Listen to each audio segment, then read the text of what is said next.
Okay, yun so preferred passport ang ID. Opo. Ang hingin nyo sa kanila is primary IDs. Opo. Pag secondary kasi medyo, Primary po yan? would be passport, driver's license, ma'am. Opo. Yung mga National ganun. ID. National ID, tinatanggap naman siya, pero wala kasi siyang signature. So, hindi natin mabe-verify okay. kung siya ba Tama, talaga yun. Opo, opo. Mas Gets. igwi po talaga kung passport. Okay Okay, po. sa kanila. Tapos, bukod doon, syempre, meron din pong certificate of employment kung sila is industry worker. Opo. So, dapat within at least 1 year ng COE, for the last 5 years. So for NC2, 1 year lang po. Ano pong qualification niya ang in-accredit niya? Skincare po. Sige, check natin mamaya sa CATS kung ilang years ang required para ma-schedule sila ng assessment. Apo. Kasi bukod po dito sa COE, pwede naman yung mga graduates natin. So kung nag-training sila sa Mas inyo, amin lang. O pwede din graduate pong sa iba. outside. Basta naka-Tito MIS. Or makikita sa record nila na nag-training sila sa school na yun, sa ibang school. Kasi makikita... Pero it has to be the accredited Opo, school. dapat, Yun lang opo. po yung ating po, ma'am. Apo. Meron kasi kayong papa-fill upan nitong application form. Opo. So, careful din kayo, ma'am, sa mga TESDA codes natin. Kung anong binibigay namin sa inyong code, huwag niyong babaguhin yun. Kasi templated to ni Central Office, nationwide. So yung code na yun, ma'am, is for PASMAC. Hindi, ma'am. Assessment Nationwide centers. naman to, ma'am. Okay. Panglahatan. Pero, may tendency kasi minsan, nagagalaw siya kasi nga naka-word file lang naman to. Opo. Nagagalaw, nadidelete. So, iwasan nyo yung gano'n na i-edit nyo pa itong mga templates natin. Okay, ma'am. So, Unless, maging careful lang kung Opo. may babaguhin kayo, qualification, ganyan, pangalan, okay lang yun. Pero yung mga codes, huwag yung babaguhin, yung yung iba, ma'am, pinakalaman niya. nagda-download sa site ng test. Opo, meron din naman po.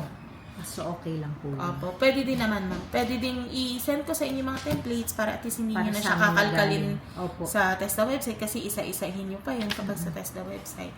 So, dito, ma'am, careful lang din sa pagpapa-fill out. So, dito, number series, nanggagaling to kay Tito MIS. So, hindi kayo ang Every assessment schedule, ma'am, or one time yan? every schedule po, kada mag-encode kayo, magkikreate siya ng series. So, yun lang din po yung kukunin nyo and isusulat nyo yan dito.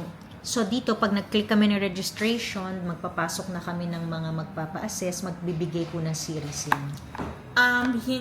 Sa registration, ma'am, ang binibigay pa lang niya is yung Unique Learners Identifier. Opo. Ang series po, binibigay niya kapag in-schedule na natin sila sa assessment. Pag nag-final listing na tayo for schedule. So, empty, pagbigay namin sa kanila ng form, empty pa yan Empty until pa to. magkaroon tayo ng final schedule. Yes po. Empty Okay, pa muna gets yan kasi fill out pa sila. Opo. Yung signature lang po, huwag kakalimutan. Yung dates po, kahit kayo na lang po yung maglagay ng date. Kasi, Dahil di pa natin alam depende naman kasi yan depende sa dating ng tao, ng Opo. candidates nyo. Opo. Pero hindi naman po agad natin yan mapaprocess. In reality kasi, minsan hindi sila sabay-sabay nagpupunta. So, maiiba-iba ang date nito. Ang date kasi dapat ng application form, magbe-base tayo sa date of endorsement na isasubmit din dito. So, may mga pagkukuhaan tayo ng mga dates na dapat ito kapareho ni ganyan, ni ganito. Okay. Explain ko rin to later. Okay. So, dito lang po muna sa registration, sa pag-fill out ng candidate natin. Dapat complete details po. Dito po, dapat may laman din to. Hindi lang nila to nalagyan. Pero that meron siya. So, name of company or training. So, kung COE po ang kanilang pinasa, name of company dapat ang nakalagay dyan. Okay. Kung sinong nag-certify sa kanya. Tsaka address. Kung school naman, kung training center yan, training school ang ilalagay nyo dyan. Got it. Pero dapat ang attach niya is training certificate. Okay. Okay po. Tapos po dito, complete personal data lang. Pakompleto nyo na po kasi minsan ang nangyayari dyan, nire-register nyo itong application form na wala na sila. Kumbaga, nabibase na lang talaga kayo sa sulat nila at saka sa ID. So, mangyayari niyan, dapat pag pina-fill out nyo sila, make sure kompleto talaga para hindi rin kayo mahirapan sa registration. Opo. Tapos po, pag wala po silang sagot, katulad nito, wala silang telephone number, fax, ipalagay nyo po yung NA. Okay. So, katulad po din po yan.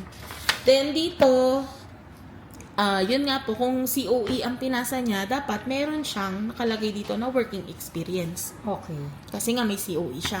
Na Then kung related. training naman po, NA na to. Then dito ka na magsusulat ng training mo. Okay. Kasi dito naman Page yung 2 column yan, ng... ma'am. Page 2 po. Dito Okay. naman ang column ni training. Okay. So, licensure, kung meron lang din po. Kung wala, NA, competency assessment. Kung Licensure, meron mga PRC yun, ma'am. Yes po. Okay. Then, competency assessment, kung may previous NC2 siya, pwede niya ilagay kung naalala niya pa yung details. So, Then, doon kung pala wala- nilalagay. Opo. Yes po. Kung wala naman po, NA lang sila. Then, self-assessment checklist. So, self-assessment guide for candidates. Depende po ito sa qualification na kinakandak. So, iba-iba din po siya. Hindi tayo pwedeng gumamit ng caregiving kung ang qualification niya is skincare. Opo. So, hihingin nyo rin sa amin or bibigay naman namin sa inyo yung skincare. Opo. So, yan po. Make sure lang din na isi-check to ni PO o ni encoder pag nagpa-fill out kayo. Dapat to, lahat po niyan is naka-check ang yes.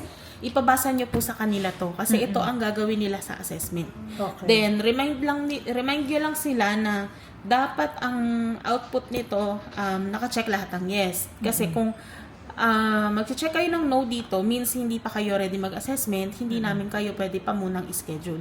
Make sure lang na Yes, aralin nyo pa opo. muna lahat bago kayo magpa-schedule ng Pa-schedule. assessment. Para hindi rin po kayo bumagsak.